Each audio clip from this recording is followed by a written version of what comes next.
Je suis consultante en recrutement spécialisée dans les métiers du digital, de l'IT et de la tech, avec une double spécialisation en chasse de tête. Quand tu es atypique, tu sens que tu n'es pas à ta place dans le monde de l'entreprise traditionnelle. C'est d'ailleurs le grand sujet avec les atypiques, c'est qu'en fait, parfois on les a tellement mis dans des cases, qui se mettent des peurs, qui pensent qu'ils ne peuvent pas s'intégrer. En fait, tout le monde, on peut s'intégrer, tout le monde, on peut travailler sur soi.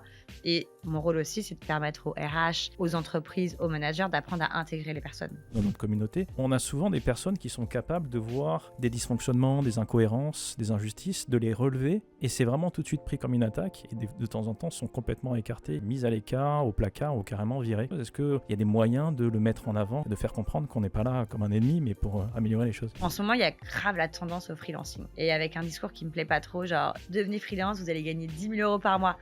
Comme ça, et c'est la liberté, c'est machin. Mais alors. On a beaucoup de personnes qui ont des parcours non linéaires, qui ont sur leur CV, tu regardes ça, tu te dis mais c'est quoi ce machin quoi. Et moi j'en fais partie aussi, j'ai fait de l'informatique, après du marketing, etc. Je suis parti dans un autre pays, j'ai fait ce métier, après j'ai fait de la vente. Qu'est-ce que tu pourrais conseiller à quelqu'un justement qui a eu plusieurs changements de métier et qui aujourd'hui recherche un poste et sait pas trop comment le présenter et en parler? Alors. Aline, bonjour. Bonjour Julien. Bienvenue sur le podcast. Merci de me recevoir. Eh ben, écoute, je suis ravi de t'accueillir ici. Tu es recruteuse? Exactement, je travaille dans le recrutement. Je suis consultante en recrutement spécialisée dans les métiers du digital, de l'IT et de la tech, avec une double spécialisation en chasse de tête. Ok. Bon, écoute, tu as déjà commencé un peu à y répondre, mais j'ai quand même te poser une question qui est classique en recrutement. Est-ce que vous pouvez m'en dire un petit peu plus sur vous? Est-ce que vous pouvez vous présenter? Bien sûr. Moi, aujourd'hui, je fais du recrutement dans cet univers-là parce que je viens des métiers. Moi, j'ai travaillé pendant des années en tant que commercial et marketing. J'ai commencé dans l'univers start-up. Toujours cette double casquette un peu commerciale, un peu consultante. J'ai évolué longtemps dans le marketing où, en fait, tu vois plein d'univers différents. Tu travailles sur plein de sujets dans plein de contextes pour plein de comptes. Je faisais TPE, PME, ETI, grands comptes. Et en fait, finalement, je vendais du projet. Et on vend des projets d'intégration, des projets de conseil, beaucoup de sujets. Voilà, tu vends de l'intelligence finalement, et tu vends de la mise en œuvre opérationnelle. Et après toutes ces années, il y a une conviction qui a un peu grandi en moi. C'est que peu importe le contexte, le budget, tu peux avoir le meilleur budget, tu peux avoir la super stratégie qui a été pensée par des génies, tu peux avoir les Rolls-Royce en termes d'outils du marché. Moi, je vendais des projets humains. Des projets avec des humains derrière. Mais justement, ce sont les humains derrière les projets qui garantissent la réussite d'un projet. C'est ma conviction profonde. Ça a été un peu une évidence pour moi. J'ai vu plein de contextes. Et au bout d'un moment, j'ai voulu me concentrer justement sur ces humains derrière les projets. Et j'ai basculé côté recrutement. Ça fait 2 ans maintenant que je fais ça. J'ai fait mes armes en cabinet. Je me suis formée, etc. Puis je suis passée indépendante depuis maintenant 7 mois. Voilà. Donc je suis très contente de ce passage que j'ai fait pour pouvoir choisir les gens avec qui je travaille, des gens qui partagent mes valeurs et qui comprendront toutes les belles choses que j'essaye d'apporter dans le recrutement, toutes les valeurs que j'essaye d'inculquer et de faire transparaître dans mon métier. Ok. Bah, écoute, on le sent assez bien dans ta communication. C'est vrai que tu communiques beaucoup sur LinkedIn, sur tes convictions, sur tes valeurs, sur ta manière de recruter, et également sur ton profil atypique. Tout à fait. Est-ce que tu peux nous en dire un petit peu plus sur ça? Oui, atypique, ça veut dire plein de choses. Dans mon cas, si je vais parler d'un point de vue diagnostic, j'ai été diagnostiquée assez jeune TDAH, HPI, hypersensible, voilà, pour mettre des termes. Bien que je déteste mettre les gens dans les cases, et je pense pas qu'on est juste un... Comme on n'est pas juste un intitulé de job, on n'est pas juste un terme utilisé par des psys. Par contre, effectivement, ça permet de comprendre comment on fonctionne. Moi, j'ai fait beaucoup de chemin. Je suis accompagnée par des psys depuis des années. J'ai rencontré des gens formidables aussi dans le domaine un peu parallèle. Plein de choses qui font que j'ai appris à comment, moi, travailler sur moi pour... quand on dit atypique, on est hors norme. On a du mal un petit peu à comprendre les normes et les codes sociaux, les codes du travail, les codes de la vie, etc. Mais du coup, c'est une grande force parce que quand tu es hors norme, tu es par nature en dehors de ta zone de confort. Tu apprends à t'adapter. Donc, c'est super. Moi, j'ai appris à le faire. Je vois beaucoup de gens qui souffrent, qui n'arrivent pas à le faire. En communiquant, j'ai envie de leur montrer que c'est possible de faire plein de choses quand on est atypique.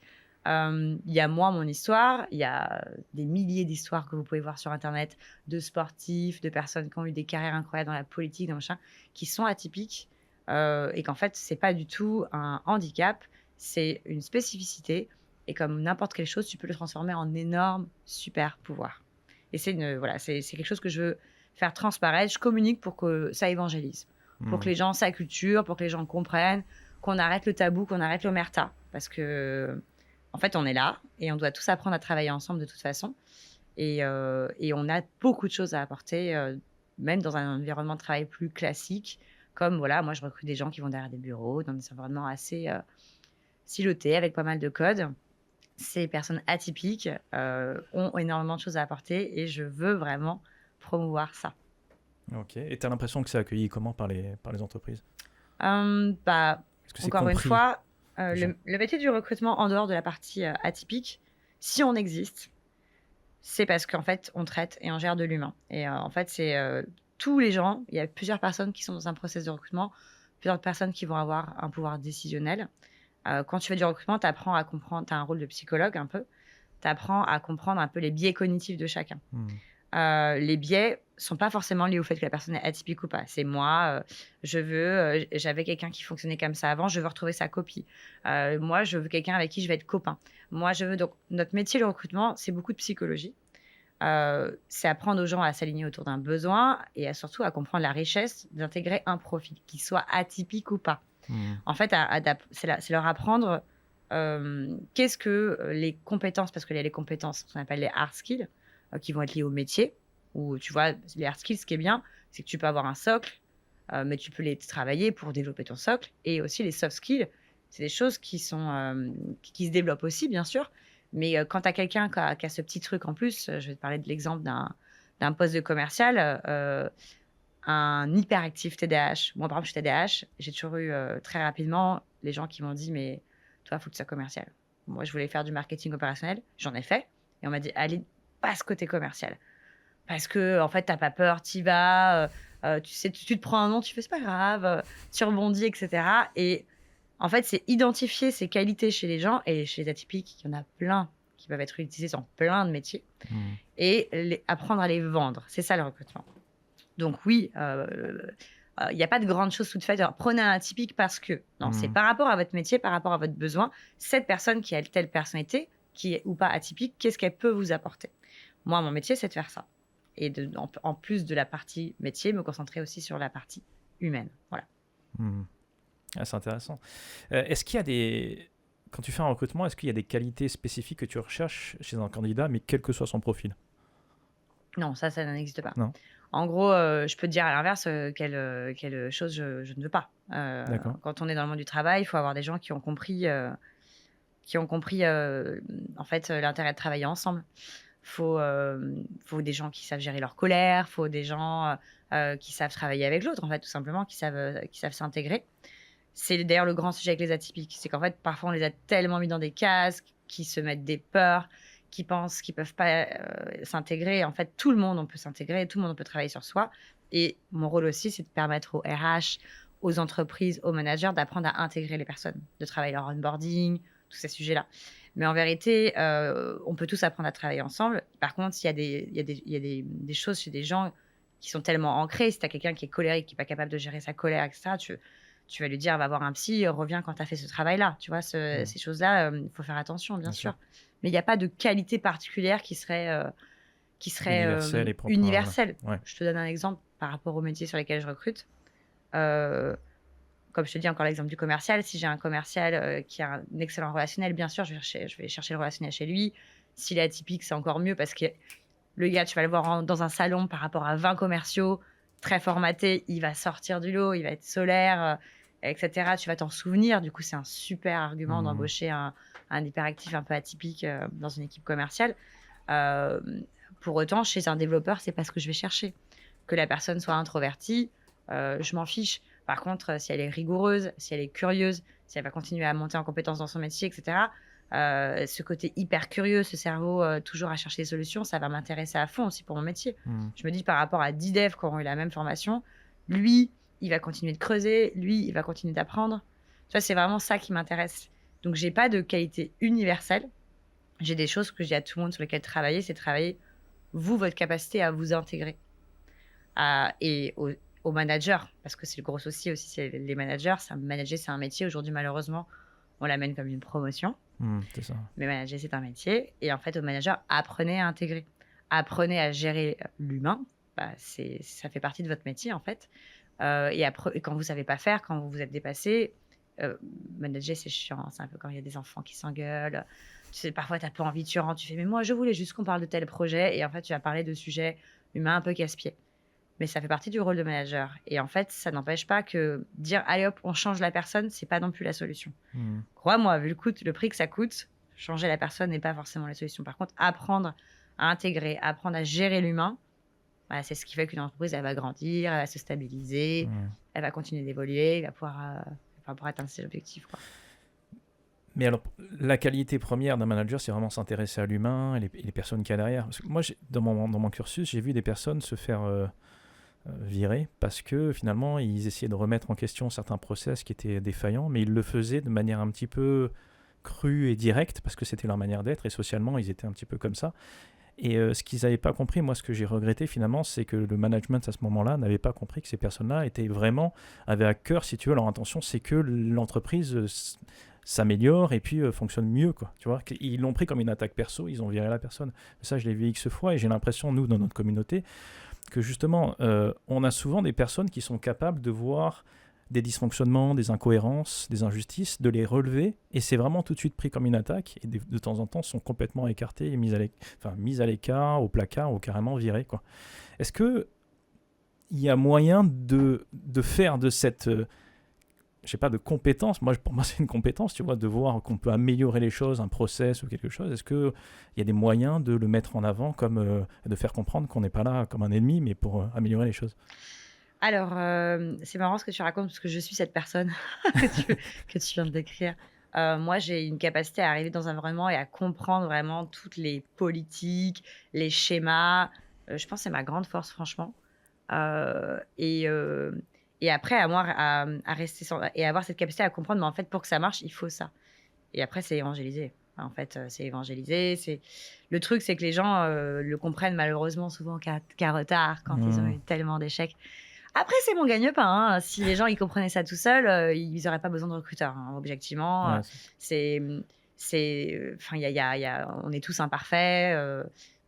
À part communiquer, à part évangéliser, à part, tu vois, moi, en tant que recruteuse, je me contente pas d'envoyer des CV, je challenge beaucoup mes clients, je fais le point, je leur mets le nez sur des trucs bien souvent, d'une façon que j'étais incapable de faire il y a quelques années. Je mets vraiment le doigt dessus. Parce qu'avant, j'avais cette fameuse capacité que tu racontes. Mais moi, je disais, pourquoi vous fonctionnez comme ça? Vous voyez bien que telle personne, elle est comme ça et il faut qu'elle ait ça. Et waouh, Aline, déjà, on t'a pas forcément demandé ton avis. 2, on a toujours fait comme ça. Tu l'as très bien exprimé. Ouais. On a toujours fait comme ça. Et en fait, c'est jamais agréable d'avoir le nez dans ce qui va pas. Bien sûr. Et le messager est souvent très mal reçu, quoi, parce que c'est jamais confortable quand on remet en question ta façon de faire, surtout quand tu n'es pas dans la position. Je te parle de boîte, par exemple, à taille humaine, un CEO, un peu paternaliste, je fais un peu un cliché, à qui tu expliques quelque chose, va dire, écoute, c'est gentil tes conseils, mais moi, j'ai une boîte, j'ai créé ça.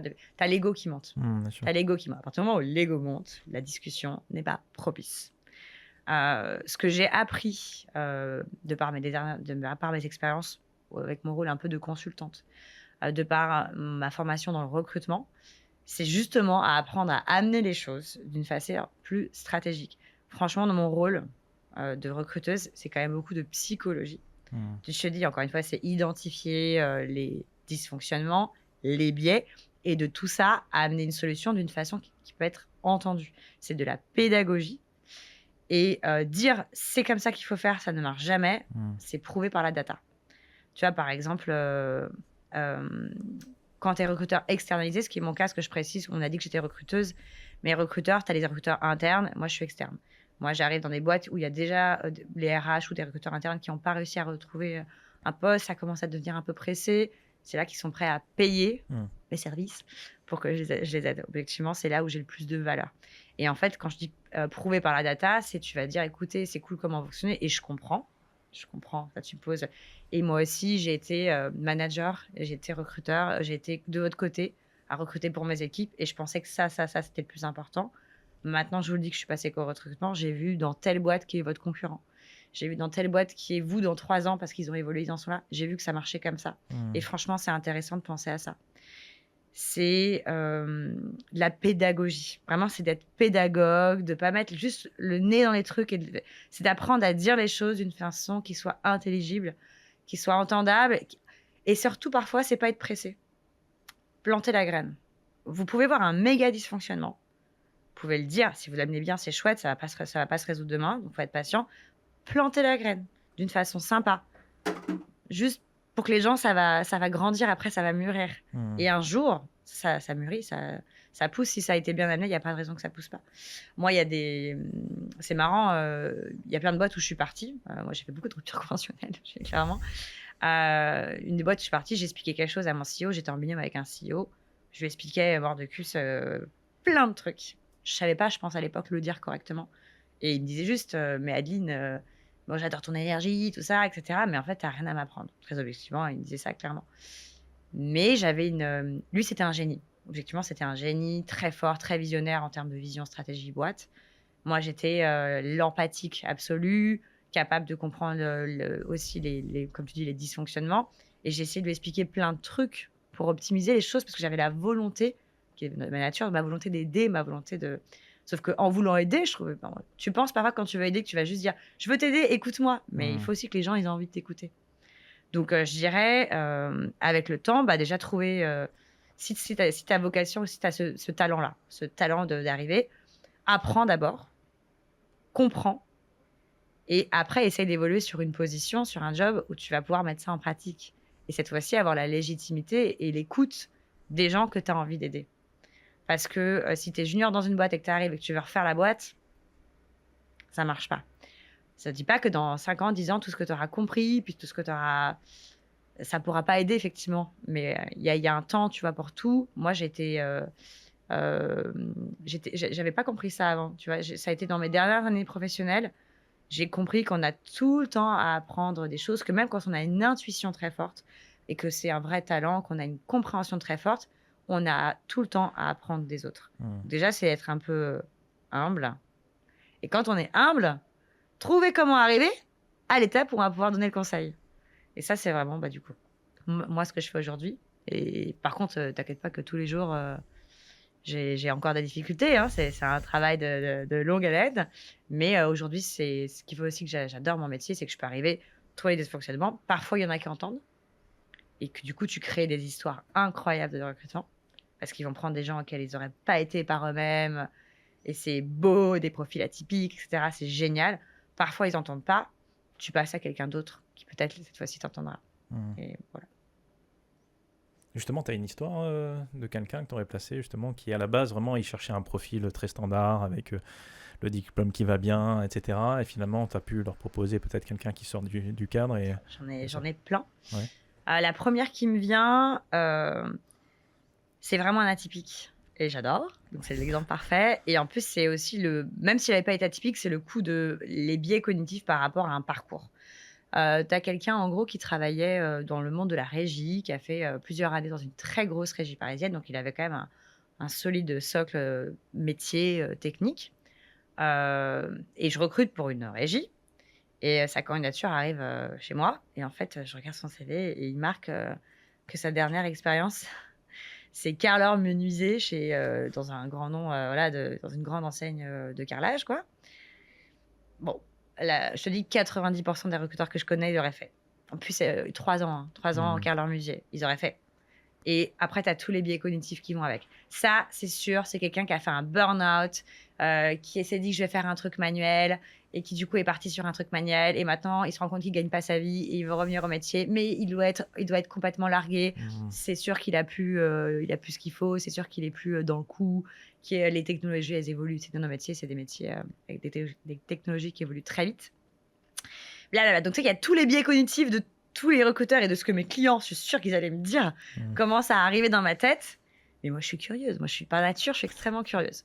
Du coup, moi, je creuse et je rencontre cette personne. Et bien sûr, d'abord, d'un point de vue recruteuse, je le challenge sur la partie qui m'intéresse, métier, tu vois? Je lui dis: «OK, moi je parle qu'à la fin de ça, c'est pour pas déstabiliser». Je dis: «OK, donc tu as fait ça, super». Je parle de tous les sujets métiers, je valide tout et je me rends compte il me dit par lui-même: «Oui, je fais plus ça depuis quelques années, mais je continue à me former, j'ai fait ça comme projet à côté, j'ai fait ça, j'ai fait ça». Donc je vois qu'il est encore dans le coup. Puis après, je la pose la question de son parcours, je fais: «OK, mais explique-moi du coup pourquoi quelle heure le menuisier, quoi?» Et là, il me raconte son histoire. Parce que moi, mon métier, c'est aussi d'écouter les histoires des gens.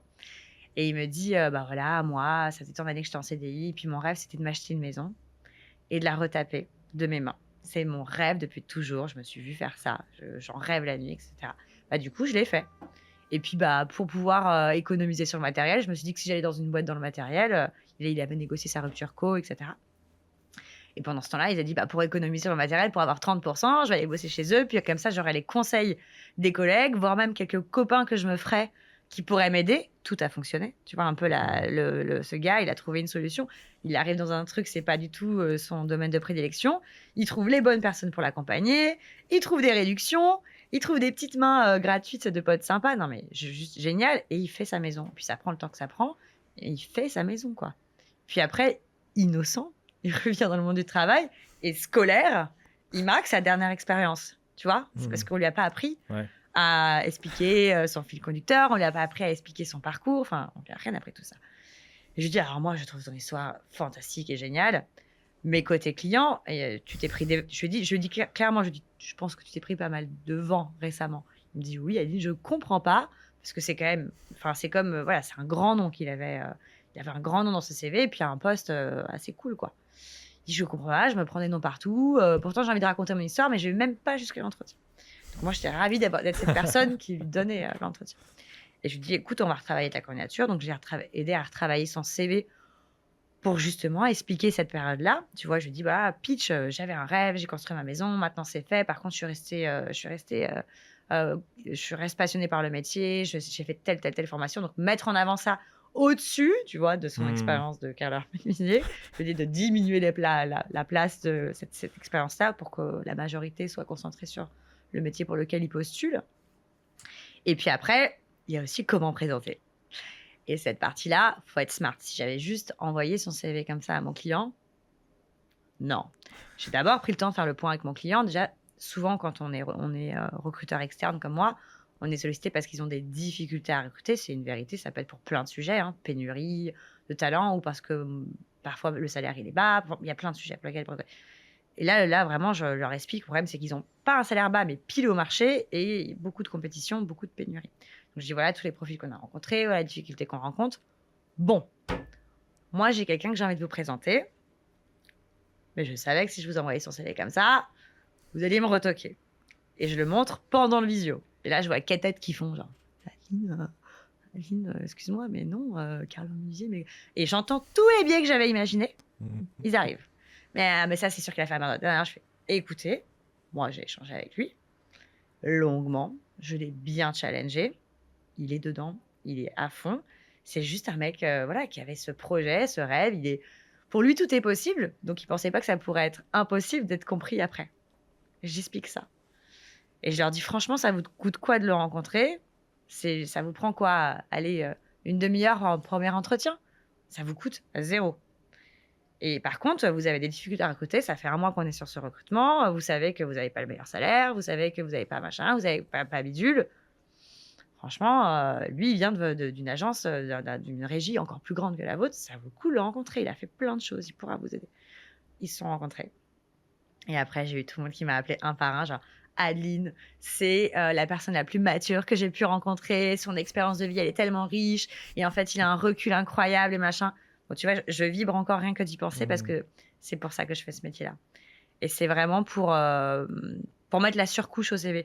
Objectivement, il y a l'intelligence artificielle aujourd'hui. Hein. Ouais. Si on devait se concentrer que sur le CV, bon, déjà, il y a plein de recrutements qui seraient loupés, mais vraiment, il y en a plein qui seraient loupés. Parce qu'un CV, il y a des gens qui sont très bons à raconter des CV qui veulent rien dire aussi, qui sont faux, qui sont pas vrais. Enfin, tu vois. Non, notre métier, il est vraiment d'aller creuser. Et moi, j'aime creuser et j'aime mettre en avant les personnes atypiques. Cette personne-là, c'est l'exemple parfait. Franchement, ça a été le truc qui m'a confirmé. Genre, je venais de commencer un peu sur mon métier, au recrutement de façon professionnelle, et ça m'a vraiment dit là, t'es à la bonne place. C'est pour ça que je vibre, quoi. tout ça m'amène à te demander, mais tu as un peu répandu, mais je veux te l'entendre dire. C'est quoi, selon toi, la qualité première pour être un bon recruteur? L'empathie. Moi, et c'est marrant, moi je te dis ça, mais d'autres ne te diraient pas ça. Ouais. J'ai d'autres collègues.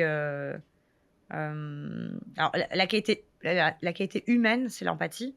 La qualité professionnelle, c'est la vision stratégique. Un bon recruteur va être capable de comprendre l'enjeu business de son client, de projeter, etc., de challenger, parce que si tu ne challenges pas ton client, tu fais que du pouce CV, ça n'a pas d'intérêt. Mais vu qu'on est là pour parler humain, la qualité première pour moi, c'est l'empathie. Tu vois, je pense que je suis quelqu'un, comme je viens pas de grand câble, j'ai fait du recrutement sur le tard grâce à ma spécialisation métier, j'ai pas été formatée cabinet. Je suis assez informelle en entretien, mais tu sens, quand tu échanges avec moi, tu sens mon empathie. Les gens, ils savent aussi que je suis une porte, pas sur un job, mais sur plusieurs, et du coup, ils vont vachement se livrer.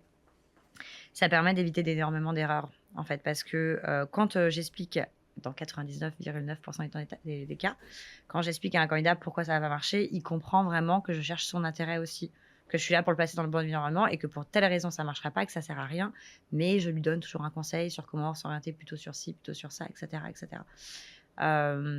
L'empathie, et le fait que je sois un petit peu informelle, je suis quand même formelle, mais un petit peu informelle, un peu plus sympa et dynamique, fait que les gens s'expriment vraiment et qu'on va dans le vif aussi de tous les sujets qui peuvent être des irritants d'un côté ou de l'autre.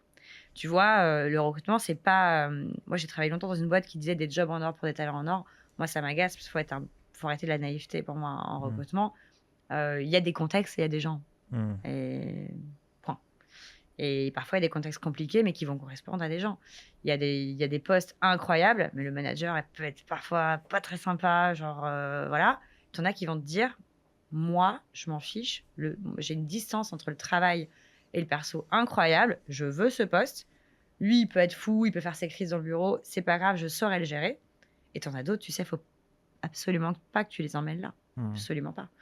Et tu vas dire, toi, tu sens que le management, tu as eu une expérience, on sent que tu as eu quelque chose de machin, je te préviens, dans tel contexte, il y a beaucoup de rigueur, beaucoup de machin, ils n'ont pas beaucoup de temps pour t'accompagner, est-ce que ça va le faire? Tu vois, c'est comprendre, encore une fois, il y a les compétences, mais comprendre aussi ce que la personne elle a besoin pour la mettre dans le bon environnement. Et donc oui, l'empathie, c'est extrêmement important pour le coup. Donc il faut que tu puisses t'adapter non seulement vraiment aux besoins et bien comprendre l'environnement dans lequel tu vas placer la personne, mais également ce que la personne recherche, ses qualités, et ce qui ça va vraiment matcher entre les deux. Donc tu as vraiment ces deux casquettes dans lesquelles tu dois comprendre vraiment les deux parties, quoi. C'est quand même un sacré exercice. Oui, et évangéliser tant côté client que les candidats, parce que parfois aussi, il y a des gens, j'ai vu beaucoup ça, qui insistent quelque part, parce qu'en fait, il y a l'ego, encore une fois, qui prend la place et qui comprennent pas que c'est pas pour eux. Et tu leur dis, mais t'as pas envie d'explorer ça? Tu leur dis jamais, faut jamais. Alors moi, je fais attention à pas faire la conseillère en orientation. Parce qu'en fait, le monde du travail, il est riche, il est multiple, il y a 1000 voies qui sont possibles, 1000 portes qui s'ouvrent à toi. Mais de la même façon que moi, à une époque, quand j'insistais dans la partie opérationnelle, on me disait, mais pas côté commercial, plante une graine. Je plante des graines chez tes candidats. Je plante des graines, je leur recommande d'explorer, parce que parfois, quand tu assistes très longtemps à quelque chose et que ça marche pas, il y a des raisons.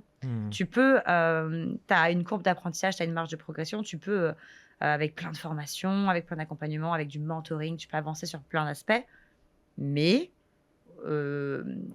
si tu te concentres que sur je veux tel poste parce qu'en fait j'ai envie d'avoir la concrétisation de tout ce que j'ai fait avant et je veux gagner tant, tu ne seras pas déjà heureux, je pense. Et quand tu n'es pas heureux dans ce que tu fais, tu es difficilement bon. C'est mon avis. Encore une fois, ça n'engage que moi. Mais pour moi, il faut prendre un peu de plaisir dans ce qu'on fait. Alors, le travail, c'est jamais 100% du plaisir. Et je vais aussi un peu à l'opposé des discours qui font un job 100% plaisir. Le travail, il y a des côtés pas sympas. Moi, quand je me fais mal parler par certains candidats qui comprennent pas le nom, quand j'ai des clients qui n'entendent pas des choses, etc., c'est pas sympa. Il y a toujours des aspects pas sympas dans un travail. Mais tu les vivras mieux si tu es convaincu que tu es bon là-dedans et que c'est bien pour toi, quoi. Donc, j'essaie d'évangéliser à fond côté client et candidat sur ça. Bah, tu les prends mieux, je pense, quand c'est des problèmes que tu as choisi de régler, en fait. Parce que des problèmes, tu en auras toujours à régler. Je pense qu'on en a pas mal parlé avec Lauriane en live, justement, sur ça. Mais voilà, quand c'est des problèmes que tu as vraiment choisi de régler, et parce que comme tu dis, il y a des moments qui sont pas très agréables et puis des tâches que tu n'as pas forcément envie de faire, mais tu sais que ça fait partie du rôle et que c'est des choses que tu as choisies, et à ce moment-là, ça passe mieux, quoi. Je pense qu'il y a cette partie-là aussi. Tout à fait. Je vais faire une petite parenthèse sur l'entrepreneuriat, parce que du coup, je suis entrepreneuse depuis 7 mois. Ça, c'est valable dans le monde du CDI, mais tu as ton salaire qui tombe tous les mois. Du coup, il y a plein de gens qui restent dans des environnements qui sont pas faits pour eux, parce que la sécurité, parce que toutes ces choses-là. En ce moment, il y a grave la tendance au freelancing. Ouais. Et avec un discours qui me plaît pas trop, genre, devenez freelance, vous allez gagner 10 000 € par mois. Comme ça, et c'est la liberté, c'est machin. Mais alors, c'est cool. Ça m'agace, ces discours de dingue. C'est pas vrai du tout. Être indépendant, c'est super dur. Et cette question de pourquoi tu le fais, elle revient tout le temps. Et si t'es pas convaincu, si la seule raison, c'est l'argent et la liberté, Non, mais en fait, en plus, c'est le contraire. non, Quand tu te lances, au c'est pas contraire, vrai. tu as moins de liberté parce que tu dois tout faire, en fait. Ouais. T'as pas quelqu'un pour faire ça, t'as plus le collègue pour machin, t'as plus Tu peux plus blâmer En fait, quelqu'un c'est ça. d'autre. Voilà. Toi, tu dois tout faire et ton but, en fait, c'est petit à petit de pouvoir déléguer, trouver des personnes pour t'entourer, etc. Mais au début, t'as moins de liberté. C'est ça qu'il faut comprendre quand tu te lances dans l'entrepreneuriat. C'est un vrai mode de vie qui est pas justement fait pour tout le monde. Pas du tout fait Et pour c'est tout le monde. pas, je veux dire, il n'y en a pas un qui est mieux que l'autre. C'est vraiment, encore une fois, par rapport au choix, par rapport à ce que tu as envie de retrouver dans ta vie, ce que tu privilégies, tes besoins, etc. Mais c'est pas. Et c'est vrai que ce discours aussi, je le trouve gênant, tu vois, de Hyper dire, ok, gênant. lancez-vous à votre compte. De toute façon, aujourd'hui, c'est la mode. Regardez le nombre de personnes qui sont sur leur compte. Mais regardez aussi le nombre de personnes qui se plantent aussi par rapport à ça. Surtout pour les atypiques. Ouais. Quand tu es atypique, tu sens que tu n'es pas à ta place dans le monde de l'entreprise traditionnelle. Bon, moi, je parle vachement souvent, du monde du bureau. Hein. Mais, et du coup, tu vas dire, puisque je suis pas à ma place, je vais créer ma place. C'est bien, mais avant de créer, faut apprendre des choses. Faut apprendre des compétences, faut monter. Moi, je ne serais pas indépendante aujourd'hui et heureuse dans mon travail, avec toutes les difficultés qui viennent avec la vie d'entrepreneuse, si je n'avais pas appris tout ce que j'ai appris avant dans un contexte plus sécure. En fait, les gens aujourd'hui ont beaucoup de mépris sur le CDI, mais en fait, avoir un patron qui paye tous les mois ton salaire, qui te permet d'aller prendre l'apéro avec tes collègues en fin de journée et de te concentrer juste sur ton boulot, c'est génial en fait. C'est génial. Fais-le le temps que tu apprends et quand tu as vraiment un truc très très clair en tête, lance-toi, bien sûr. Mais oui, ce discours en ce moment, il m'agace énormément et surtout pour les atypiques parce que il s'enferme après. Tu vois, il se renferme. Ouais, il se reconstruit une prison dans Doré avec des clients qui peuvent pas blairer, comme les collègues qui pouvaient pas blairer avant, parce que finalement, il y a, comme tu dis, il y a beaucoup d'apprentissage à faire, parce que si tu veux, au bout d'un moment, enfin c'est pas au bout d'un moment, mais rapidement, tu dois comprendre que ta communication doit servir de filtre entre les personnes avec qui tu as envie de travailler et ceux avec qui tu n'as pas envie de travailler. Un peu le même filtre que toi, tu opères entre justement des candidats et des entreprises. Mais sauf qu'il n'y a plus personne pour le faire à ta place. Donc il faut que tu sois toi-même ton propre filtre. Et donc ça veut dire que ta communication et ton positionnement doit être hyper clair pour pouvoir attirer les bonnes personnes et repousser les mauvaises. Sachant qu'il y en a toujours en fait aussi qui passent entre les mailles. On en rigole en ce moment avec Lauriane. Chaque année, on a toujours un client un peu difficile. Et on va faire autrement. C'est pas beaucoup, mais voilà. Mais on aimerait bien arriver à 0, mais chaque année, il y en a un qui passe entre les mailles et c'est compliqué et ça te fait perdre une énergie mentale de dingue, surtout quand tu as envie d'avoir un impact et de bien faire les choses, c'est très compliqué. Et voilà, et ça, je pense que comme tu dis, il y en a beaucoup qui vont se lancer naïvement. Et c'est pas une critique, c'est comme ça que tu apprends aussi, mais le problème c'est que quand tu commences à avoir des clients qui t'apportent le plus gros de ton chiffre d'affaires et que tu t'es habitué à ça, mais finalement ça devient l'enfer de travailler avec eux. Et en plus, tu te rends compte aussi que tu travailles 2 fois plus que si tu travaillais en tant que salarié dans une boîte, même pour qui tu t'entendrais pas, et finalement tu travailles 2 fois plus et ce qu'on t'a promis finalement, c'est cette liberté que tu n'as pas en fait. Parce que tu redeviens presque une sorte de salarié déguisé de quelqu'un qui te prend qui se prend comme pour ton manager en fait et qui te micromanage, et ça c'est un petit peu le piège. Et c'est vrai qu'il y a un gros apprentissage et je suis d'accord avec toi, faut pas. Je pense qu'aujourd'hui il y a tellement d'informations, la possibilité de se former et d'être accompagné par des personnes qui peuvent te faire gagner du temps. Exactement. Et éviter de tomber dans ces pièges là. Et attention, toutes les formations aussi se valent pas parce que donc c'est l'ère des freelances et du coup c'est l'ère des formation. Et moi, j'adore la tienne, je connais sa valeur, etc. Mais il y en a plein, malheureusement, qui vendent du vent. Enfin, tu vois, c'est terrible. Ouais. Et aujourd'hui, voilà, c'est vraiment moi le message que j'aimerais faire passer surtout aux atypiques parce que c'est le sujet du jour, c'est, on a tous besoin de mentors. Et en fait, quand tu es dans une entreprise et que tu as cette capacité à voir les dysfonctionnements, j'ai parlé des TDAH, des hypersensibles et tout, qui voient facilement les dysfonctionnements, tu as l'impression que tu pourrais mieux faire si c'était toi. Tu pas toutes les compétences encore acquises. Donc, le plus longtemps possible, apprends et fais ton projet. Tu peux le faire à côté d'un CDI. Tu vois, tu peux le faire à côté d'un CDI. T'es pas obligé de tout plaquer pour te lancer. Il y a plein de gens que je vois qui disent enfin, j'en ai marre, je change complètement, je plaque tout. Et aussi, ça c'est pas une phrase de moi, c'est une phrase d'une autre podcasteuse que j'avais rencontrée, mais elle avait dit ce que tu veux faire aujourd'hui, c'est pas l'opposé de ce que tu faisais avant. Quand on est fâché, parfois on fait coupe, on se tourne le dos. Non, apprends qu'est-ce que tu as eu d'utile là-dedans, transforme-le. Et du coup, dans tout l'univers du mentorat, du coaching, etc., entoure-toi des bonnes personnes. L'entrepreneuriat, c'est très dur et tu vas aller beaucoup plus vite si tu es bien entouré. C'est comme une entreprise. Si on est plusieurs dans une entreprise, c'est parce qu'on ne peut pas tout faire tout seul. En fait, c'est aussi simple que ça. Même dans les métiers indépendants, mon métier, il est indépendant. Aujourd'hui, j'ai rejoint un réseau pour pas être toute seule, pour avoir des personnes avec qui prendre de la hauteur sur les sujets, pour pas, en fait, t'es limité à toi-même après si t'es tout seul. Tu vois, t'es limité à ton propre domaine de compétences.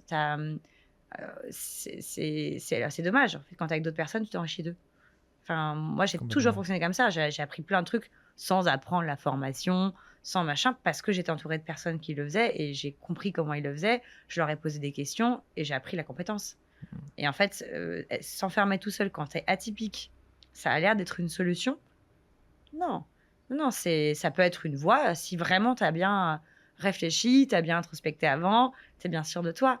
Et encore une fois, après, il faut pas mettre trop de temps à réfléchir. Juste, il faut faire un bilan un peu clair, sain, mettre les émotions un peu de côté, être un peu factuel.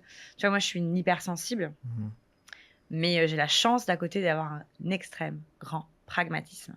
J'ai une grande famille. J'ai ma grand-mère portugaise a eu 11 enfants, donc t'imagines à Noël, on est presque 40. Mais du coup, j'ai vu tellement de choses dans ma famille. Toi, j'ai beaucoup de tontons, beaucoup de tatas, beaucoup de gens avec plein d'histoires de vie différentes. J'ai un cercle personnel et professionnel qui est très varié et qui, du coup, m'a permis de voir plein de choses. Et mon cerveau a pris toutes ces petites infos, tu vois. Et ça fait que j'ai quand même... Et en plus de mes multiples vies, parce que j'ai vécu dans plein d'endroits, etc., de tout ça, j'ai compris à quel point être tout seul, c'est pas forcément bien pour tout le monde. Et à quel point il faut savoir s'entourer, même quand tu es en CDI. Si tu traînes qu'avec des gens dans ton milieu, tu n'auras que leur avis. Tu parles avec quelqu'un qui est dans notre milieu qui va dire bah non, en fait, tu pourrais faire mon métier demain, par exemple, parce que tu as ça. Tu vas t'enrichir. La vie va te sembler plus simple, plus ouverte, plus possible. Enfin, j'ai mis un petit coup dans le micro. Voilà, c'est vraiment l'importance de ne pas être naïf, d'être raisonné, tu vois, parfois de mettre ses émotions, faut pas les oublier. Les émotions, elles sont là pour t'expliquer quelque chose, pour te dire là, il y a un truc qui te correspond pas. Écoute, les émotions, elles ont un sens. Mais c'est aussi derrière mettre ça un plan plutôt structuré, tu vois, quand pragmatique, parce que voilà, la liberté financière, le machin, comme on te le vend aujourd'hui, c'est pas ça. Il y a 80% des gens qui te vendent ça, ils sont sur une île déserte en Asie, ils vivent du chômage. C'est pas une critique, c'est un fait. Les chiffres de l'entrepreneuriat, je crois qu'il y a 20% des entrepreneurs qui sont rentables la première année. Donc voilà, et rentable, rentable, en fait, qu'est-ce que tu mets derrière rentable aussi, selon le business que tu fais. Donc voilà, faire un peu attention à tout ça, être un peu plus balle au centre, et un peu plus... le CDI, c'est un boulot, effectivement, quelqu'un qui te demande de faire quelque chose, mais sois dans la gratitude de ce que tu apprends aussi, en fait. C'est vraiment le plus important. Et c'est pas que le salaire. Voilà. Pour le podcast, je crois que c'est Louise Aubry. Louise Aubry, oui. Louise Aubry, de InPower. Alors, tout à fait, moi j'écoute beaucoup Louise Aubry, je ne sais pas si j'ai bien son prénom, qui a un podcast qui s'appelle InPower, où elle interroge plein de gens différents, des sportifs, des médecins, tout plein de gens qui sont assez connus et qui ont des histoires de vie hyper riches et variées. Voilà, si dans votre entourage, vous n'avez pas la chance d'avoir un entourage varié, parfois il y a des gens, t'es enfant unique, tes parents, ils bossent beaucoup, t'as un boulot, t'as pas beaucoup de collègues, Il y a plein d'autres voies hein, pour apprendre des choses. Il y a les podcasts, il y a les livres, Bien sûr. plein de choses. Petite interlude pour te parler de notre sponsor qui est personne. Personne n'a sponsorisé cette vidéo, c'est juste du temps qu'on passe pour t'apporter vraiment du contenu de qualité. Donc si tu souhaites découvrir les prochaines vidéos, n'hésite pas à t'abonner. Et puis, il ne me reste plus qu'à te laisser avec la suite de l'épisode. Bon, on va revenir sur un moment, tu as dit justement cette personne que tu as placée, qui avait fait un autre métier, etc. Tu disais justement, il manquait ce fil conducteur. Est-ce que tu peux nous en dire un petit peu plus? Parce que nous, on a beaucoup de personnes, évidemment, qui ont des parcours non linéaires, qui ont sur leur CV, tu regardes ça, tu te dis, mais c'est quoi ce machin, quoi? Et moi, j'en fais partie aussi. J'ai fait de l'informatique, après du marketing, etc. Je suis parti dans un autre pays, j'ai fait ce métier, après j'ai fait de la vente, etc. Si tu regardes, et je pense qu'un jour, on le regardera ensemble et on pourra peut-être en faire une vidéo, mais qu'est-ce que tu pourrais conseiller à quelqu'un justement qui a eu plusieurs changements de métier et qui aujourd'hui recherche un poste et ne sait pas trop comment le présenter et en parler? Alors, moi, je pars plutôt de l'inverse. Je pars plutôt de quand il y a un poste qui te plaît, trouve ton fil conducteur qui va leur faire dire que mine de rien, même si tu n'as pas fait exactement ce métier-là, les compétences que tu as acquises dans tes expériences diverses et variées ont un sens pour le métier. Moi, je pars plutôt dans ce sens-là. C'est des formations professionnelles. Mais en vrai, ça sert dans tout. Trouve ton fil conducteur. Moi, avant de faire du digital, bien avant ça, moi, j'ai toujours travaillé. Je travaille depuis que j'ai 16 ans. J'ai fait 10 ans de restauration, j'ai fait de l'événementiel. Je distribuais des goodies au Stade de France à l'entrée. Enfin, j'ai vraiment fait tous les petits boulots du monde. Je les ai tous faits. Je suis vraiment quelqu'un qui a beaucoup, beaucoup travaillé. De tous ces trucs-là, tu vois, tu te dirais dans le digital, dans ton rôle actuel, à quoi ça te sert? J'ai appris à aller parler avec des gens en direct. Dans la restauration, tu parles avec des clients, tu apprends à gérer des situations de crise. Dans l'événementiel, pareil, tu apprends à planifier, tu apprends à organiser. Cherche dans toutes ces expériences les compétences intéressantes que tu as envie de mettre en avant de ces expériences, qui vont avoir un lien avec la carrière, le job, le domaine que tu cibles. D'accord? C'est trouve ton fil conducteur et tes compétences clés. Et ces compétences-là, alors là, je donne une astuce CV, mets-les en avant dans ton CV. Tu vois, il faut qu'il y ait un volet compétences. Tu vois, tout ce qui est, tu vois, événementiel, tu gères des gens, tu gères des projets, gestion de projet, ça peut te servir dans le digital si demain tu veux partir dans le digital. C'est des compétences métiers qui, encore une fois, une compétence, elle est multiple, etc., mais qui peuvent te servir, mets-les en avant de façon très visible parce que, elles vont être lire par un robot. 80% des candidatures, elles passent d'abord par un filtre robot. Dans la plupart des cas, tu vois, tu passes par des plateformes de diffusion des jobs. Et c'est pas qu'elle va être forcément exclue ta candidature, mais sur plusieurs candidatures, sur un certain volume, tu seras peut-être mis en bas ou mis en haut par le robot, selon si tu as mis en avance les mots-clés du job, tu vois, enfin les mots-clés du job. Donc même si tu n'as pas l'expérience, parce que le robot, il est moins capable d'aller comprendre l'expérience, parce qu'il faudrait qu'il retienne tous les noms de boîtes, tous les noms de machin. Donc ce qui importe, c'est les compétences. Et sur un CV, c'est les compétences métiers qu'il faut que tu mettes en avant, ton fil conducteur métier. D'accord. Tu peux parler un peu tes compétences, tes soft skills, mais ça se sent en entretien, tu vois. Et ça s'explique en entretien. Tu peux faire un petit pitch pour te présenter, un peu sympa, mais reste quand même focus compétences métiers, parce que si tu racontes ta vie dans un CV comme dans une lettre de motivation, faut que quand même ça soit assez court et impactant. Ça sera pas lu. C'est triste, mais ça sera pas lu.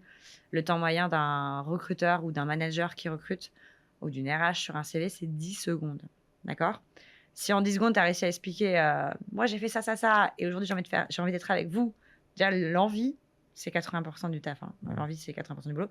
Après, il y a des compétences métiers clés qu'on va chercher, mais pour les postes où si tu as senti que tu pouvais avoir un intérêt, tu as envie d'y aller, tu peux pitcher ton envie correctement pour donner envie de te rencontrer. Comme le fameux expert régie, carreleur menuisier, tu vois. Lui, il ne savait pas faire ça, j'ai réussi à l'aider à faire ce travail. Donc, trouve ton fil conducteur. Tout ce que tu as fait, c'est de l'enrichissement. Tout ce que tu as pu voir, tu as appris quelque chose forcément. Les gens, parfois, ils font « Oh, mais ça, je ne vais pas en parler. Ça n'a pas de sens. » Moi, je vois ça. Qu'est-ce que tu en penses? Ah oui, en fait, effectivement, ça pourrait être hyper utile pour le job que je cible. Parle-en. Voilà. Trouve ton fil conducteur, trouve tes compétences, liste tout, prépare ton petit discours. Et puis après, c'est super chouette si tu peux aller voir un recruteur pour qu'il t'aide aussi sur ça. Objectivement, on n'est pas, encore une fois, coach carrière, mais on voit beaucoup de choses. On peut guider, on peut aiguiller sur cette partie à fond. Est-ce qu'il ne faut pas voir un peu le CV comme, si tu veux, comme pourrait être un titre d'un article ou d'une vidéo qui doit finalement donner envie d'en savoir plus, quoi. C'est le truc qui doit attirer ton regard et te dire, ok, j'ai envie d'en savoir plus, je vais creuser, quoi. Tout à fait. Oui, mais. Hmm. Oui, il faut qu'il y ait une partie où, moi, ce que j'appelle le pitch. Euh, je sais pas, après X années là-dedans, aujourd'hui j'ai envie de faire ça parce que j'ai développé telle compétence et ça me dit que j'ai vraiment ma place dans ça. Rencontrons-nous, je suis hyper motivée. Bah, ça, c'est ton pitch. Là, je parle d'un exemple de reconversion. Mais par contre, il faut quand même aussi respecter les codes de ton CV. Il y a des codes. On parlait de s'adapter. Il faut s'adapter au monde du travail. Il faut s'adapter au code d'un CV. Si tu fais un truc complètement designé et tout, il sera pas lu par le robot. Enfin, c'est plein de choses comme ça. La personne, quand elle va le recevoir, elle va avoir un frein à se dire si j'envoie ça à mon client, il va pas forcément vouloir le regarder. Faut, entre guillemets, être inventif tout en restant montrer aussi ta capacité à respecter les codes. Tu peux être inventif, tu peux être un peu innovant, mais il faut montrer ta capacité c'est un exercice, le CV. Ouais. C'est un exercice. Donc, c'est montrer ta capacité à répondre à l'exercice, en fait. Puisqu'après, on va te demander des missions, il faudra montrer ta capacité à répondre aux missions. C'est pareil. Faut pas trop... ça reste le travail, c'est différent, entre guillemets, si tu fais une campagne marketing pour te vendre toi, versus le CV. Le CV, il y a essaye au maximum de bien présenter tes expériences, de montrer tes compétences pour toutes les raisons que j'ai citées avant, quoi. Et alors, que ce soit sur ton CV ou ton profil LinkedIn, est-ce qu'il faut parler de ton atypisme si jamais tu as fait un test HPI, si tu es hypersensible, TDAH, etc. Qu'est-ce que tu conseilles? C'est à chacun de voir. Ouais. Je pense que ça dépend énormément des métiers.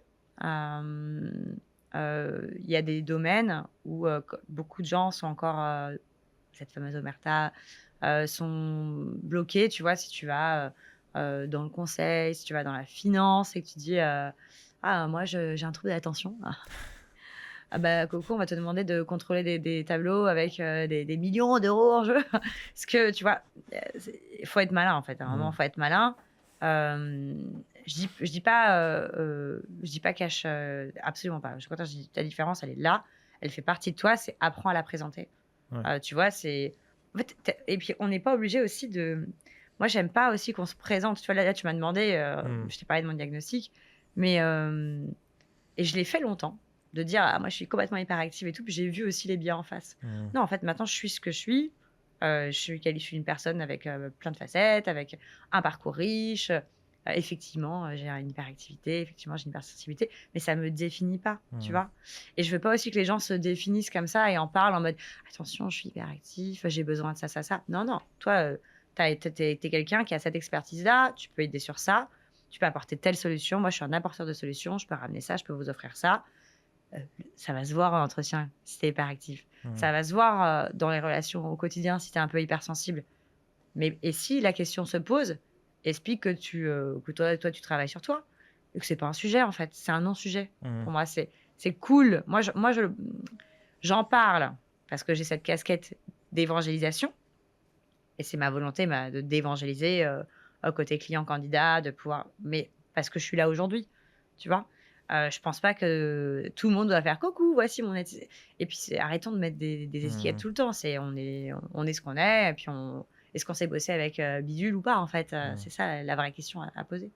Est-ce qu'on est fait pour tel environnement ou pas aussi? Pas le prôner comme une identité à part entière, quoi. Ça fait partie de toi, ça fait partie, c'est quelque chose dont tu peux parler, mais comme tu dis, ça peut être un non-sujet parce que finalement, ça n'a rien à voir avec le poste ou ça va pas du tout. Exactement. Je pense qu'on est dans une génération où tout le monde veut se. Il y a eu ces dernières années une perte d'identité au sens global de tout le monde parce qu'on sait tous. On est influencé par plein de choses, mais c'est un non-sujet. Ça fait partie de toi. Apprends à travailler dessus. Rassure les gens si c'est un problème. Montre-leur la force que tu peux avoir. Au contraire, grâce à ta spécificité. Mais te mets pas dans une case. Trop. En fait, ce que ça peut, à la limite, t'apporter toi personnellement, c'est de mieux te comprendre et de mieux comprendre aussi pourquoi tu as fait tel ou tel choix et pourquoi tu as tel ou tel besoin. Mais en parler à quelqu'un qui finalement n'a pas non plus ton jargon et n'a pas fait ses recherches, ça peut peut-être les orienter vers des mauvaises informations et une incompréhension. Complet, hyperactif. Les gens imaginent quelqu'un qui saute partout. Ouais. Bon, c'est vrai que j'ai pas mal d'énergie et je peux sauter un peu partout. Mais il y a, enfin, il y a pas que ça. Hyperactif, c'est un cerveau qui réfléchit. De mon point de vue, en tout cas dans ma situation, parce qu'encore une fois, c'est un spectre, blablabla. C'est un cerveau qui est tout le temps en activité, qui fait que tu peux avoir plein d'idées à la minute, qui fait que tu peux faire vraiment beaucoup le multiprojet, c'est quelque chose qui te plaît. Comprends comment tu fonctionnes, mets-le en avant. Tu vois, si on te le fait remarquer, mets-le en avant. Tu vois, mets-le en avant dans le bon sens. Bah oui, je suis comme ça, mais la très bonne nouvelle, c'est que du coup, je sais faire ça, en fait. Tu vois, si tu sens qu'il y a un truc qui peut faire peur, ris-en. Déjà, il faut enfin rire, hein, tu vois. Et amène un truc positif derrière. Enfin, c'est un peu comme n'importe quel sujet dans la vie, tu vois. Si tu amènes les choses de façon positive, ça passe, en fait. Ça passe très bien et ça peut même être très valorisé. Moi, toutes les boîtes où j'ai bossé, assez vite, les gens ont vu ma personnalité un petit peu hors norme, mais à chaque fois, assez vite, m'ont souligné, ont pris le temps de venir me voir pour dire: «Punaise, Adeline, depuis que tu es arrivée, il y a ça, ça, ça qui a changé, c'est génial, merci» et cetera. Et ça, c'est arrivé quand moi, j'ai commencé à raisonner comme je viens de te l'expliquer. Parce qu'avant, je faisais: «Excusez-moi, est-ce que je parle trop fort?» Machin.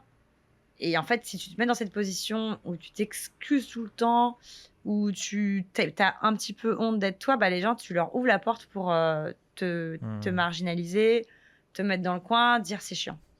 En revanche, sur le moment où tu es ce que tu es, c'est valable pour les atypiques ou pour n'importe quoi en fait. Sur le moment où tu es ce que tu es, on te le fera remarquer, tu fais: «Ah pardon, j'ai parlé fort, excuse-moi, je vais baisser un peu d'un level». On avance, du coup, on disait ça, et en fait, tu avances. C'est vraiment. Et du coup, tu peux avancer sereinement sur aussi montrer tes forces. Est-ce que tu as l'impression qu'il y a un type d'entreprise qui est plus favorable à des profils atypiques ou pas du tout? C'est vraiment Je pensais ça avant. du genre. J'imaginais, quand Ouais. plus jeune, quand j'étais candidate, que dans les grandes boîtes, tu as une image de la grande boîte très silotée et de la petite boîte à taille humaine où ça va être plus agile, etc. Il y a une part de vérité, mais c'est pas vrai. C'est pas vrai. Moi, j'ai été assez surprise. J'ai vu des boîtes familiales. Tu vois, quand c'est une boîte familiale, tu as aussi beaucoup d'enjeux politiques, personnels. Enfin, tu vois, qui étaient très voilà, bloqués sur certaines façons de fonctionner. J'ai un exemple d'un ami qui bosse dans une boîte comme ça. Et il a demandé le télétravail, tu vois. Et il a une personnalité complètement atypique. Ils ont dit: c'est quoi ce gars qui arrive comme ça, qui nous dit: mais non, mais il faut que vous soyez jeune, que vous fonctionnez comme ça, c'est cool la boîte familiale, mais soyez jeune. Il ne s'était pas entendu son discours. Il est parti, finalement, il est revenu dans cette boîte. Et maintenant, il a toute cette liberté parce que bah, le temps qu'il a passé à se plier, entre guillemets, aux règles, il a prouvé sa valeur. Et quand il est parti, ils étaient trop malheureux. Du coup, ils ont dit: reviens, ok, on te laisse en télétravail, tu sais faire ta magie, c'est super. Et tu vois, c'était une boîte familiale. Voilà. J'ai vu des grands groupes beaucoup plus agiles, beaucoup plus capés sur la gestion de la relation humaine, sur le management, avec des RH qui ont pris le sujet à fond, qui sont hyper orientés, tu vois, comment intégrer les gens, comment réussir à ce qu'ils restent, qui ont pris leur truc à cœur, qui se sont formés et qui font tout pour que le cadre soit hyper bien, tu vois. J'ai un exemple, j'ai ma cousine, elle est dans une boîte, sa RH, enfin, elle m'en parle avec les yeux pleins d'étoiles. Elle m'a dit: j'ai jamais eu quelqu'un comme ça. Elle prend hyper soin de tout le monde, elle vérifie qu'on est bien. Chaque année, son petit bilan, ses pics d'amélioration, son évolution, des cadeaux. Enfin, tu vois, il y a des gens dans des environnements que tu n'imagines pas qui se battent. Partout, il y a des gens qui se battent pour faire changer les choses. Ça, je l'ai vu. Et à l'inverse, les boîtes, tu vois, je vais donner un exemple. La grande famille de la start-up. Oh, putain, La Startup Nation, où on te vend que tu vas être avec des copains, etc. Il y en a il y en a qui sont cool et il y en a plein qui sont toxiques. Il y en a plein qui. Moi, j'ai du mal un peu avec la Startup Nation, je t'avoue, je viens enseignement. Elles sont pas toutes pareilles, on met pas tous les deux dans le même panier, absolument pas. Mais il y en a beaucoup. J'ai envie de te raconter une histoire. Vas-y. Ah, ça y est. Parce que si je Ça y est, on va raconte dériver de si ce je raconte mon podcast. histoire, vas-y. J'ai un regret dans ma vie. J'ai failli aller vivre au Canada, tu vois. J'avais eu mon VIE. Et tu sais, c'était un peu ce moment où j'étais encore jeune, pas très affirmée. Je revenais en République dominicaine, j'ai fait 2 ans dans une boîte. Et en fait, le goût de l'étranger était là. Je vais repartir, j'ai mon VIE.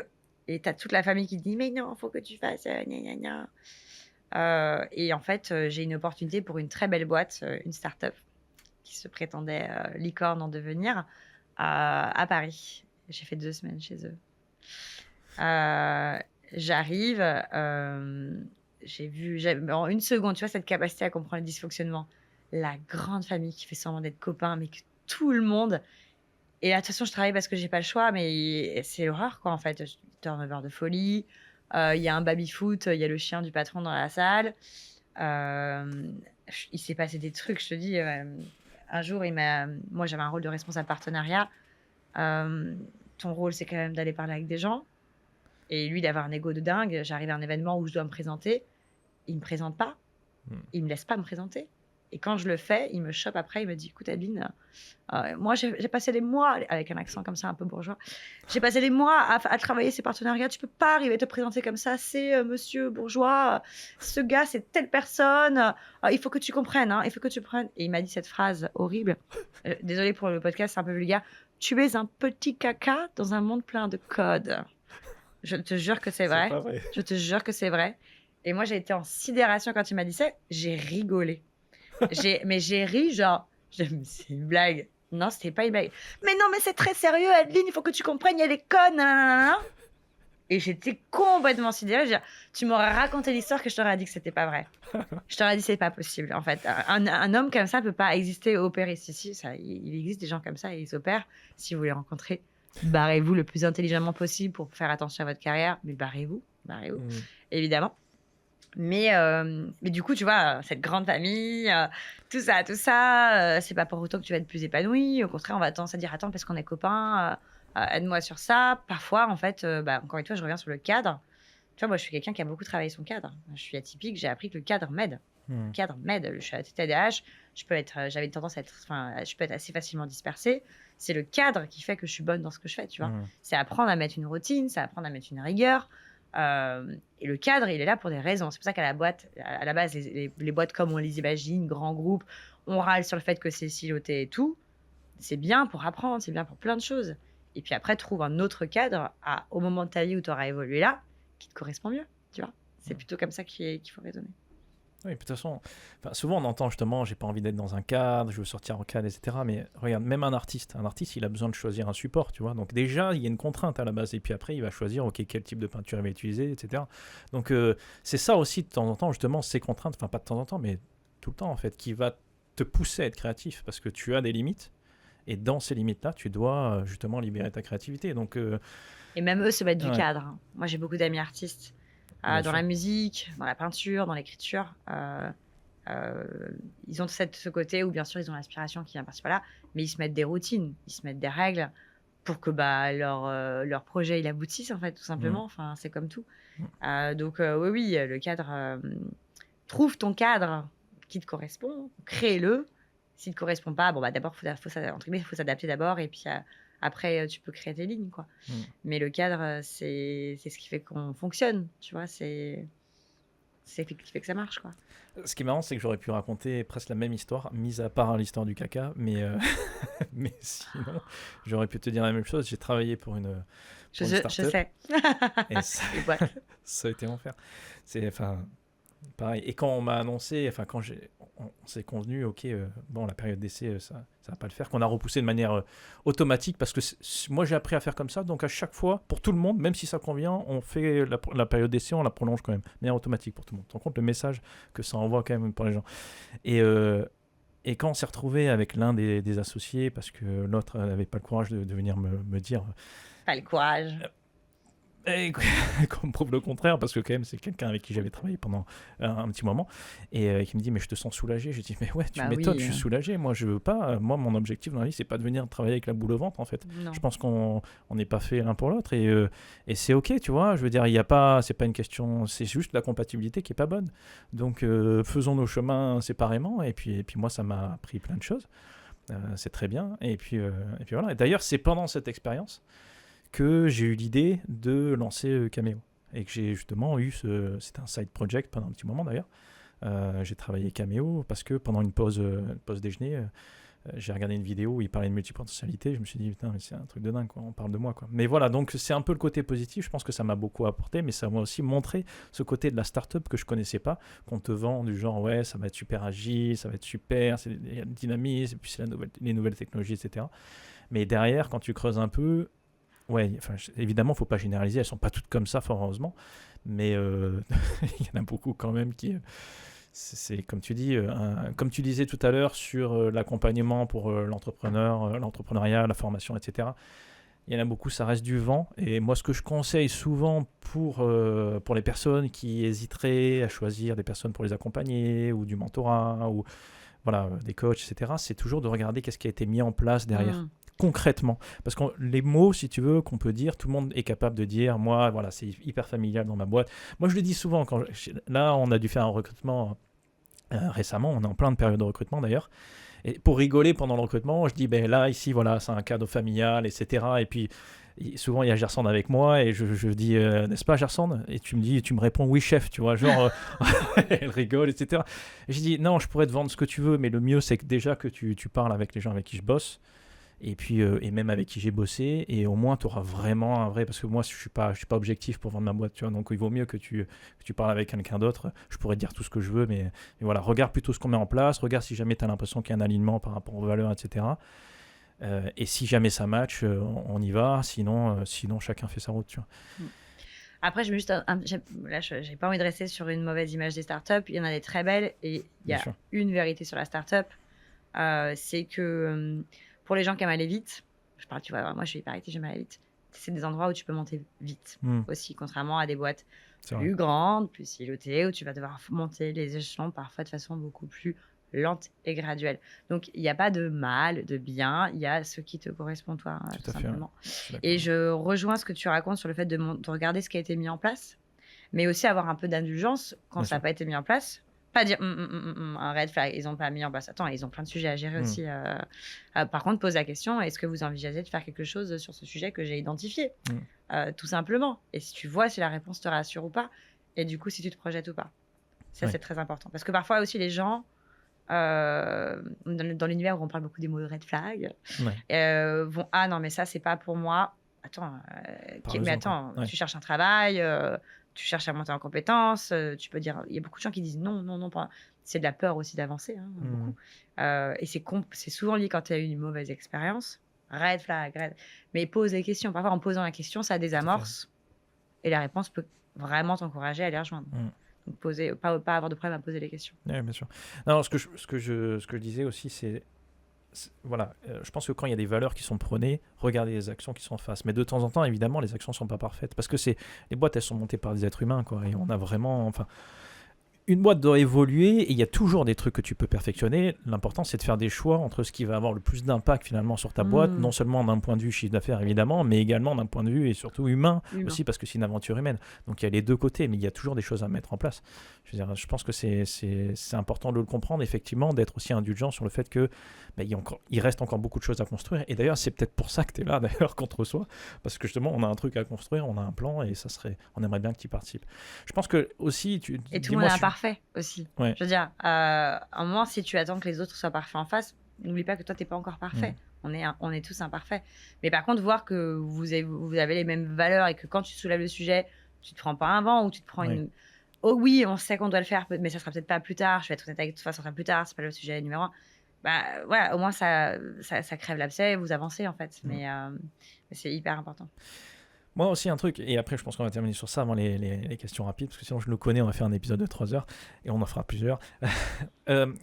C'est de temps en temps aussi, ce que je regrette, c'est qu'il y a pas mal de personnes employées qui ont l'impression qu'on leur rend service en leur donnant du boulot, quoi. C'est vraiment, genre, tu vois, je pense que de temps en temps, faut aussi... Enfin, dis-moi ce que tu en penses, tu le diras sans doute mieux que moi, mais c'est cette collaboration, c'est donnant-donnant, quoi. C'est d'un côté comme de l'autre. C'est très difficile de trouver de remplacer une très bonne ressource aussi. Il faut être, je pense, conscient de ce qu'on apporte à une boîte, quoi, et de ne pas être juste, dis donc, si jamais il n'y avait pas cette boîte, j'existerais plus, quoi. Donc, j'ai les deux. J'ai des candidats qui sont comme si on leur faisait une faveur absolue, et d'autres qui font comme s'ils faisaient une faveur absolue à la boîte. Balle au centre, les amis. Balle au centre. Moi, je suis très balle au centre. Je l'étais pas du tout avant, encore une fois, ça se travaille. C'est les années, la sagesse qui vient, qui commence à arriver, les cheveux blancs, tout ça. Mais non. Objectivement, en fait, comprends ce que tu as. Encore, je reviens sur le CDI. Le CDI, il t'apporte une sécurité, il t'apporte de développer tes compétences, il t'apporte de confirmer. C'est des expériences qui sont confirmantes. Tu peux dire que tu es bon dans un truc, tant que tu l'as pas fait, dis-le à tout venant, ça va pas te servir. Donc, soit comprends le contexte de la boîte, essaie de te mettre à la place des autres. En fait, il faut passer son temps à se mettre un peu à la place des autres, sans s'oublier. Ouais. Savoir s'affirmer. Si tu sais pas le faire naturellement, fais-toi entourer. Voilà, toi, Caméo, vous avez un super accompagnement pour ça. Il y a des coachs, il y a des psychologues, chacun peut trouver son format. Enfin, il y a plein de trucs. Et oui, il faut arrêter cette posture de on donne tout aussi. Si nos réactions est contractuelle, que ce soit en indépendant ou en CDI, c'est pas pour rien. C'est parce qu'en fait, on est là pour faire un truc ensemble. Faut pas que ça déborde trop non plus. Ouais. Tu vois, faut pas que ça déborde trop. Je dis ça parce que, par exemple, moi, j'ai déjà fait un burn-out. J'ai tout donné à une boîte parce que je me suis dit, déjà, moi, je suis quelqu'un qui est assez enthousiaste par nature et je suis quelqu'un que quand je rentre dans un projet, j'y rentre à fond les ballons. Et avant, je rentrais trop à fond. Je me projetais vachement vite, vachement loin, etc. Il y a des étapes. En fait, il y a des étapes. C'est pour ça que j'arrête pas de mettre le doigt dessus parce que je l'ai bien compris. Il y a des étapes, il faut les comprendre, il faut t'impliquer. À moins d'être médecin urgentiste, on sauve pas des vies. Ok, donc fais les choses dans l'ordre, tranquillement, et pense mets autant d'investissement dans ta vie perso que dans ta vie pro, et essaie juste de trouver l'équilibre, quoi. C'est hyper important, hyper important. Ça m'a rappelé quand on m'a envoyé des messages le dimanche en attendant une réponse quand j'étais dans cette fameuse start-up. Et c'est important de comprendre que ça, c'est pas des choses qui sont forcément, qui sont normales, quoi. Donc, Exactement. ok, bon, on va passer aux questions rapides. Ouais. Première question. Est-ce qu'il y a un livre que tu offres ou que tu conseilles régulièrement? Alors, j'avais dit du coup que j'allais pas parler d'un livre, j'allais parler du podcast, mais j'en ai déjà parlé de Louise Aubry, In Power, mais il n'y a pas que celui-là. Ouais. J'ai parlé aussi je sais pas son nom malheureusement, mais il y a un podcast qui s'appelle J'ai peur, donc j'y vais, qui est très bien fait. Ouais. Il est sur Spotify. J'ai peur, donc j'y vais. Je pense que ça règle, quand tu l'écoutes, ça parlera à peu près à tout le monde, et beaucoup aux personnes en reconversion, beaucoup aux personnes atypiques qui peuvent parfois avoir peut-être un peu d'angoisse parce que justement ils sont pas dans les normes, du coup ils se posent beaucoup de questions, etc. Donc je trouve très inspirant. Je vais pas te parler d'un livre là maintenant parce que je fais que lire des livres business et que du coup c'est les premiers noms qui me viennent, et voilà. Après en lecture que j'ai bien aimé, La Nuit des Temps de Barjavel pour faire mon intellectuel peut-être. Mais voilà. Mais en tout cas, oui, je pense que les podcasts, c'est le nouveau format qui te permet d'apprendre, de découvrir plein de choses sans que ce soit trop. Tu peux faire ça en cuisinant, tu peux faire ça en faisant autre chose, et en fait, tu t'élèves, quoi. Tu t'élèves, et quand t'as pas un grand réseau personnel, un grand réseau professionnel, ça te fait. Tu peux apprendre des trucs dans le perso et dans le pro. C'est génial, c'est un super format. C'est vrai, je suis d'accord avec toi. C'est pour ça qu'on fait un podcast, d'ailleurs. C'est pour ça qu'on fait un podcast. J'allais dire. J'ai changé un peu les questions rapides pour vraiment les adapter un peu plus à justement à des profils comme les nôtres, dont multipotentiel, TDAH, HPI, etc. Et il y a une question que je trouvais intéressante à poser justement, parce qu'on a tendance à dire oui à beaucoup de choses, et on a du mal à dire non. Et donc j'avais envie de te poser cette question. C'est quoi la dernière proposition de projet à laquelle tu as récemment dit non, et pourquoi? Ils vont se marrer. Donc là, je suis passée indépendante, d'accord. Et j'ai mis beaucoup de temps. J'avais compris que je voulais pas travailler seule. Indépendante ne veut pas dire seule. Je t'expliquais l'intérêt d'être avec des gens, etc. J'ai dit 3 fois non à un réseau. 3 fois. Pour tout ce que je viens de t'expliquer avant, des red flags, des trucs qui... Quand on a un instinct qui est très développé, moi j'ai beaucoup dit oui dans ma vie.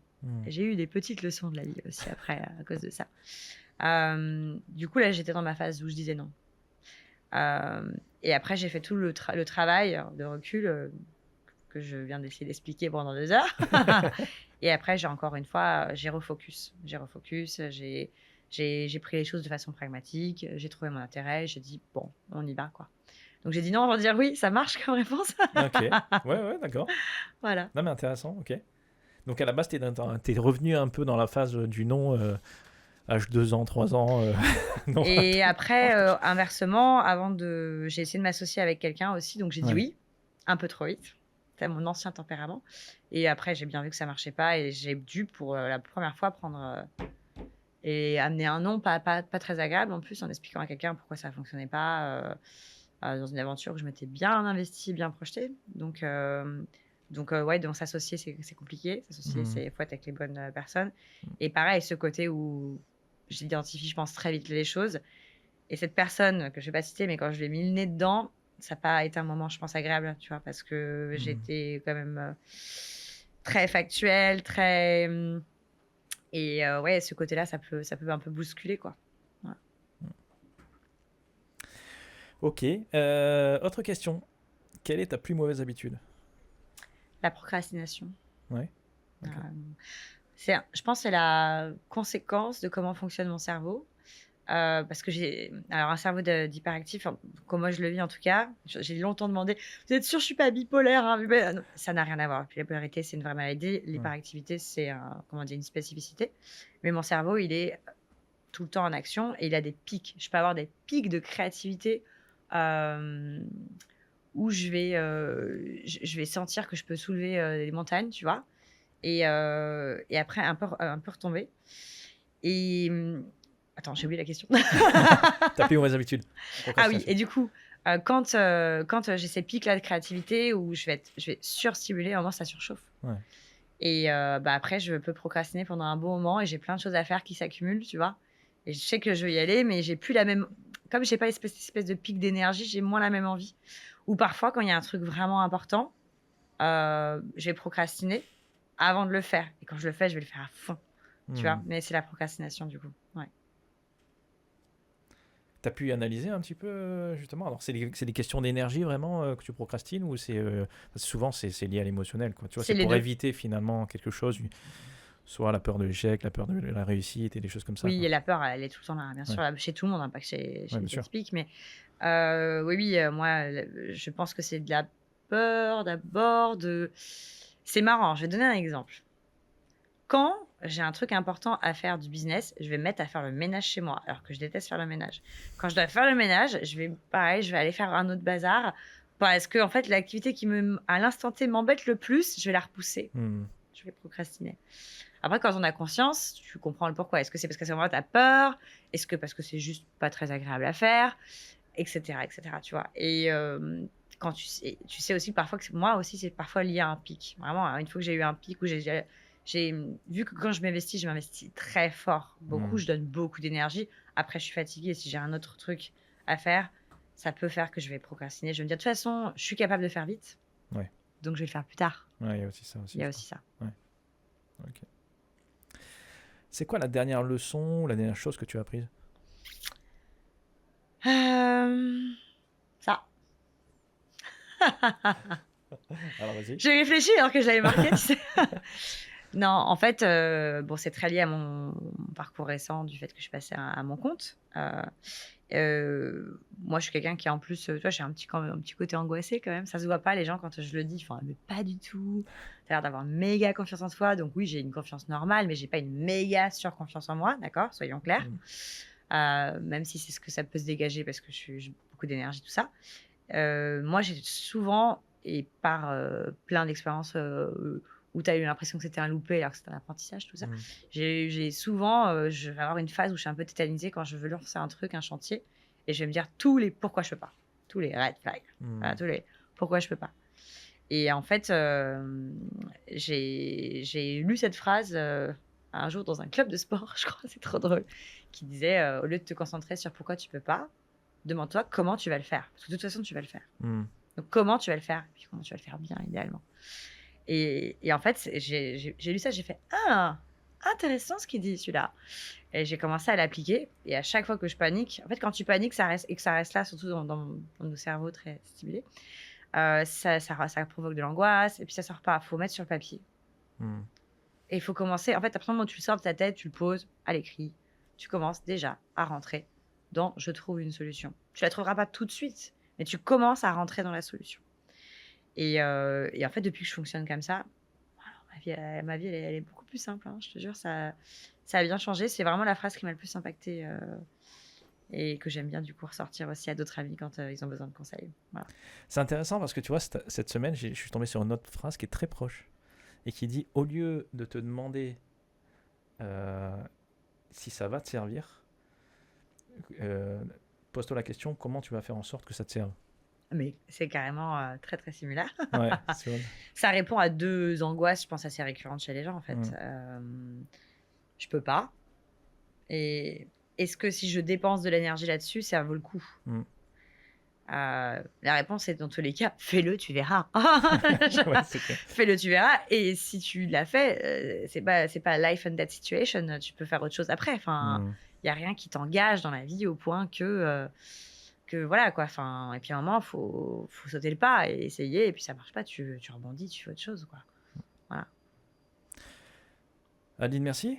Je t'en prie, Julien, c'était super en tout cas. Ben, c'était un vrai plaisir. Très, Et puis, très belle conversation. C'est bien, on n'a pas été trop dans t'as vu un peu l'entretien. Voilà, c'est trop Entretien de structuré. coach. J'adore, moi, c'est les moments où je m'éclate le plus. Pour les personnes qui voudraient en savoir plus sur toi, où est-ce qu'ils peuvent te retrouver? LinkedIn. Ouais. Je suis obligée, de par mon métier, de faire la Ouais. micro-influenceuse LinkedIn. Au début, j'ai râlé, maintenant j'aime bien. Du coup, c'est Adeline Cossé, CAU2S accent aigu. Et voilà, si vous avez besoin de conseils aussi pour votre carrière, etc. Alors, soit je peux vous aider moi, soit je vous aiderai, des gens qui peuvent vous aider selon la typologie de métier, tout plein de choses. Et après, tout ce qui est atypique, il y a Caméo, quoi. Et puis s'il y a des sociétés aussi qui cherchent à s'entourer et en sûr. savoir plus, tout ça, vraiment, ils peuvent faire appel à toi. C'est vrai que Exactement. C'est Ça, oui, évidemment. évidemment. Mais ils le savent assez vite. Moi, là, si je joue aujourd'hui, c'est plutôt pour parler aux candidats. Aussi un peu quand même aux gens qui recrutent. Tout ce que j'ai expliqué sur l'atypique, j'espère que ça va servir. Non, je pense que ça peut être intéressant, même si jamais vous connaissez dans votre entourage des entreprises à qui ça pourrait servir. Enfin, des Qui personnes. voudraient peut-être bousculer les RH en interne, Voilà.